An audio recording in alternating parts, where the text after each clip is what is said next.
Japan की Hindi radio सेवा है। ये प्रसारण शॉर्टवेव 11,655 किलोहर्ट्ज पर दक्षिण पश्चिम एशिया क्षेत्र के लिए है। समय हुआ है यूटीसी अपराह्न 3:30 बजे, यानी भारतीय समय अनुसार रात 9 बजे।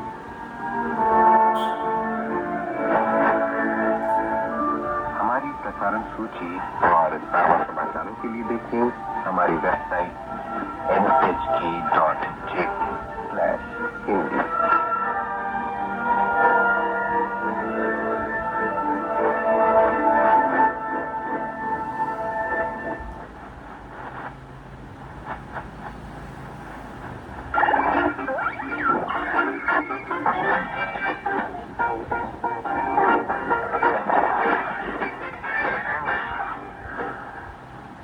NHK वर्ल्ड जापान की हिंदी सेवा में आपका स्वागत है।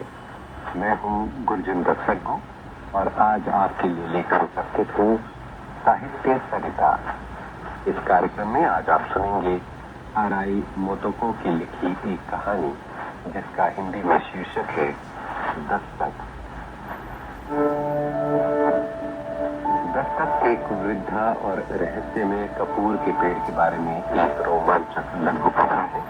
कथाकार आराई मोतोको बचपन से मेधावी थी और उन गिने चुने लोगों में से एक है जो कम उम्र में असामान्य रूप से योग्यता हासिल कर लेते हैं। लेखन के क्षेत्र में जब उनका उदय हुआ तब वे हाई स्कूल के दूसरे वर्ष में पढ़ रही थी।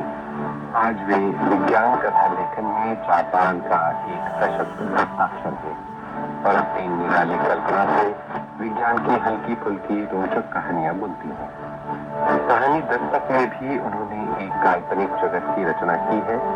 तो लीजिए आनंद कहानी दस्तक का। आराई मोतोको की लिखी जापानी कहानी का हिंदी में रूपांतर और वाचन लोचनी अस्थाना का है।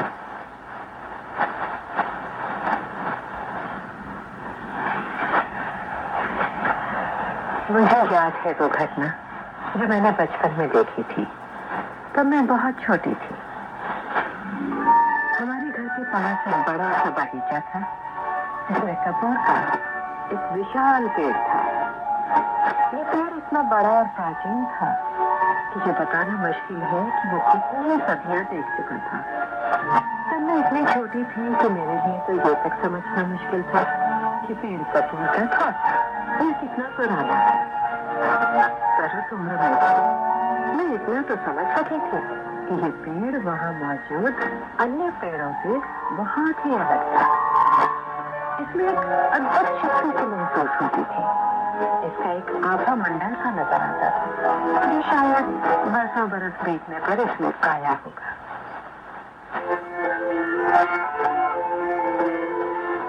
और एक दिन मैंने किसी को इस कपूर के पेड़ के पास खड़ा देखा। वो एक बुढ़िया थी। उसके सिर पर घने सफेद बाल थे। मंझोले कद काठी वाली उस वृद्धा में ऐसा कुछ खास आकर्षण तो नहीं था। जाने क्यों तो मुझे कुछ जाने पहचाने की बची थी। तभी उस वृद्धा ने अपना दायां हाथ उठाया और उंगलियां मोड़ते हुए हथेली की अध खुली सी मुट्ठी से उसने कपूर के पेड़ पर दस्तक दी।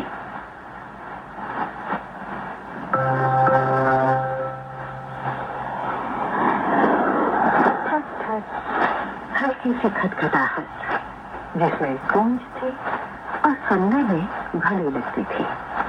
और तभी पेड़ ने उसका जवाब। अगली बार जब मैंने किसी को वही कपूर का पेड़ खटखटाते देखा तब शरद ऋतु का सुहाना मौसम था और मैंने उम्र के 21 वर्ष पूरे किए थे।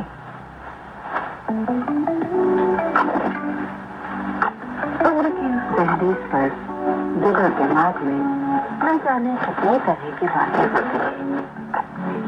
मैं किसी को पसंद करने लगी थी। अभी तक मैं समझ सकी थी उसे मैं बुरी तो नहीं लगती थी, पर पता नहीं, मुझे समझ नहीं आता कि वो मेरे बारे में क्या सोचता है या उसे मैं कैसी लगती थी। हम दोनों एक ही कॉलेज में पढ़ते थे, दोनों ही 21 की उम्र में ग्रेजुएट होने को थे।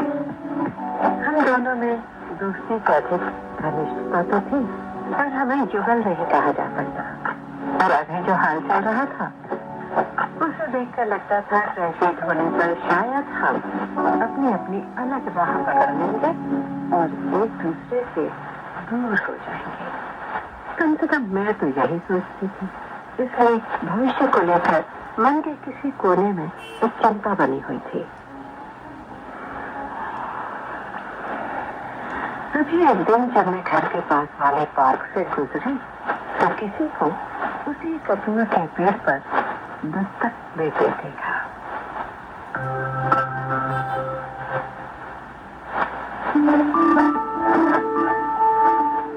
ऐसा पहले जब मैंने किसी को इस पेड़ पर दस्तक देते देखा था तब इतनी छोटी थी कि आसपास क्या हो रहा है उसकी कुछ समझ नहीं थी।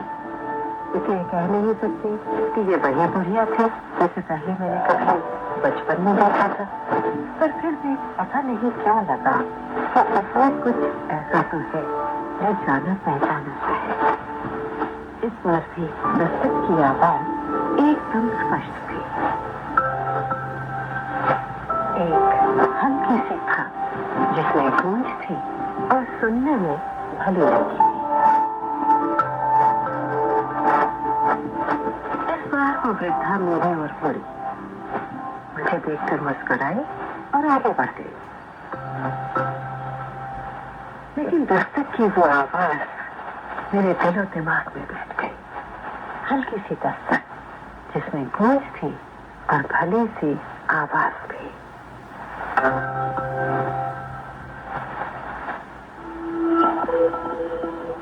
उस दिन शायद मैं बहुत अच्छा महसूस कर रही थी, इसलिए मैं उसी इमारत की तरफ चल गई जहाँ वो रहता था, जिसे मैं मन ही मन चाहती थी। हालांकि पहले भी ऐसा कई बार हुआ था कि मैं उसकी इमारत के सामने रुककर खड़े रहती थी। आज का दिन कुछ अलग था, इसमें पहले जैसी बात नहीं थी। ठीक मैं उसके घर पहुंची और दरवाजे पर हौले से दस्तक दी। उन दिनों अपार्टमेंट में इंटरकॉम नहीं होते थे, दरवाजा खटखटाना पड़ता था। हल्की सी दस्तक जिसमें गूंज थी और सुनने में भली सी थी।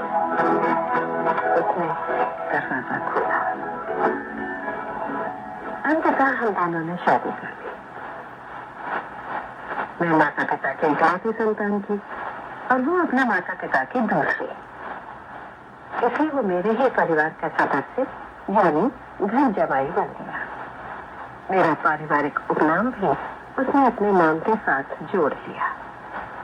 इस तरह हम विवाह के बाद भी मेरे माता पिता के घर में रहते रहे।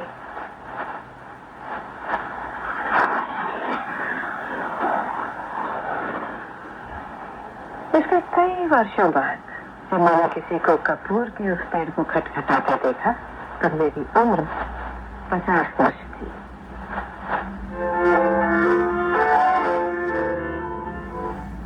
विवाह के कई वर्ष बाद तक मैं मां नहीं हो सकी थी। 40 की होने को थी तब कहीं जाकर मैंने पुत्र का जन्म दिया। तब तक हमारी शादी को 10 साल से ऊपर हो चुके थे। संतान होने पर मां ने खुशी की वो साथ में मेरे पति भी बेहद खुश थे। आज जब पलट कर देखती हूँ तो वो खुशी किसी दोधारी तलवार से लगती है। मैंने अपने इकलौते बेटे को खूब लाड दुलार दिया था। पति ने भी उसकी हर इच्छा हर आंखों पर रखी। इकलौती संतान को बिगाड़ने में उन्होंने भी कोई कमी नहीं रखी, पर आप कह सकते हैं जैसा मेरे बहाने हो या कोई सफाई दे रही हो। हमारा बेटा तब किशोर ही था, हाई स्कूल में पढ़ रहा था कि उसने अपनी एक सहपाठी को गर्भवती कर दिया। इसमें शक नहीं, सारा दोष मेरे बेटी का था। भले ही दोनों की रजामंदी रही हो, पर इसका क्या, ये तो लड़का था। नतीजा तो हमेशा लड़के को भुगतना पड़ता है। इसीलिए तो कह रही हूँ दोष हमारे बेटे का था। यही नहीं, लड़की का गर्भ ठहरे इतना मस्त हो चुका था कि निकट भविष्य में गर्भपात संभव नहीं था। इन हालात में मुझे स्कूल में बुलाया गया। स्कूल जाते समय मैं कुछ उदास निराश सी थी कि तभी मैंने किसी को कपूर के पेड़ पर दस्तक देते देखा। एक बार फिर वही बुढ़िया मुझे देखकर मुस्कुराई, आगे बढ़ी।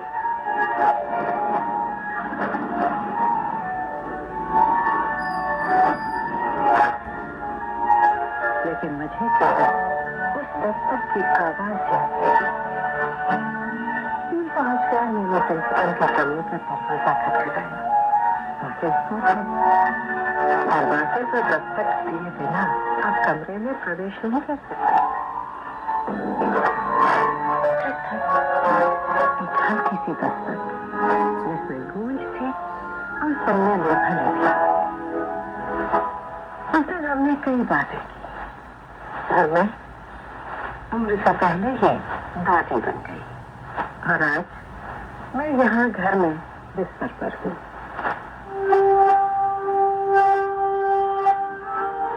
अभी 2 दिन पहले तक अस्पताल में थी, लेकिन जब मैंने घर आने की जिद पकड़ ली तो उन्होंने भी अस्पताल से छुट्टी दे दी। आखिर जीवन भर इसी मकान में तो रहती आई हूँ। जब पूरी जिंदगी उस घर में काटी है तो जिंदगी के आखिरी दिन भी यहीं बिताना चाहूंगी। अगर मैं कल फिर सकती तो एक बार फिर मैं वही कपूर का पेड़ देखने जाना चाहती, लेकिन शरीर में इतनी ताकत ही नहीं। बेटे की कार तक भी पोते का सहारा लेकर जाती।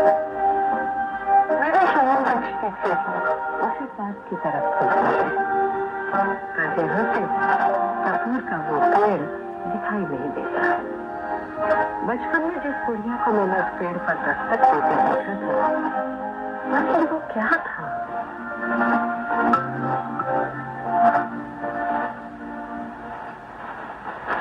असल में उस दिन कुछ खास हुआ था। पहली बार जब मैंने उसे कपूर के पेड़ पर दस्तक देते देखा था,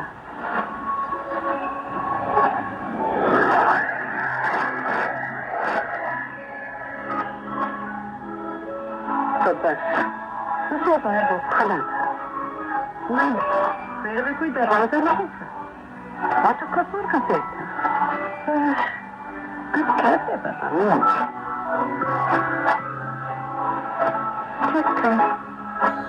दस्तक होने पर मैंने देखा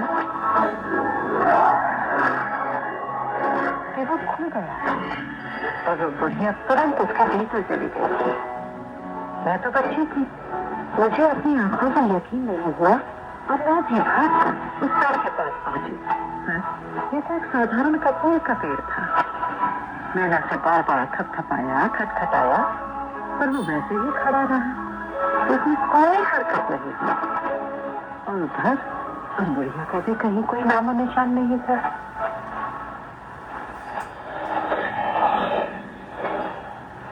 आखिर ये सब क्या था? मैंने एक बुढ़िया को 2 बार पेड़ का तना खटखटाते देखा। दोनों बार मैं अपने जीवन के अहम मोड़ पर थी। दोनों बार वो बूढ़ी मुझे देखकर मुस्कुराई थी और फिर वहां से चली गई। लेकिन जो बात जीवन भर मेरे लिए रहस्य बनी रही, वो था उसका पहली बार दिखना।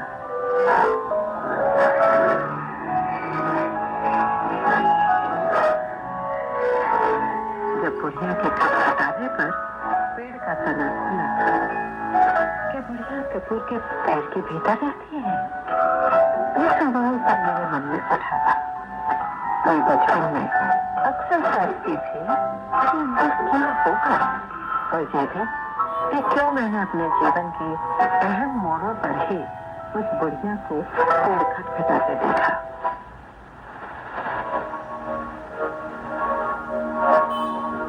और जब मुझे अस्पताल से छुट्टी मिल गई, तब एक दिन कुछ ऐसा हुआ जिसने मेरे जीवन के इस रहस्य से पर्दा उठा दिया। बेटे की कार तक पहुंचने के लिए मेरे पोते ने मुझे अपने कंधे का सहारा दिया था, और इससे पहले मैं अपनी बहू की मदद से अस्पताल के बाथरूम में गई थी। वहाँ अंदर एक बड़ा सा आईना था। उस आईने में मुझे एक परिचित चेहरा दिखाई दिया।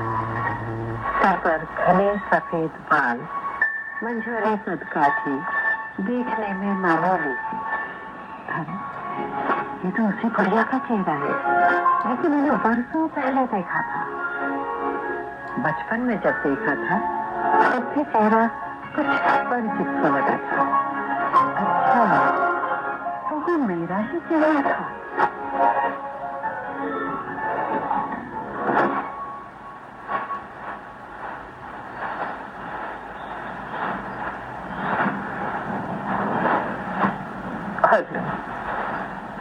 मैं यहाँ घर लौट चुकी हूँ। लगता है अभी गहरी नींद में सो जाऊंगी।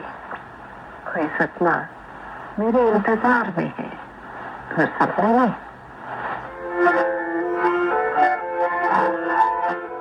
शायद मैं वक्त में कहीं पीछे लौट जाऊं और एक बार फिर अपने 21 वर्षीय युवती और फिर 50 वर्षीय महिला के रूप में खड़ा पाऊं, जो कहती है वो दरवाजा खटखटाओ, कुछ अच्छा तुम्हारे इंतजार में है।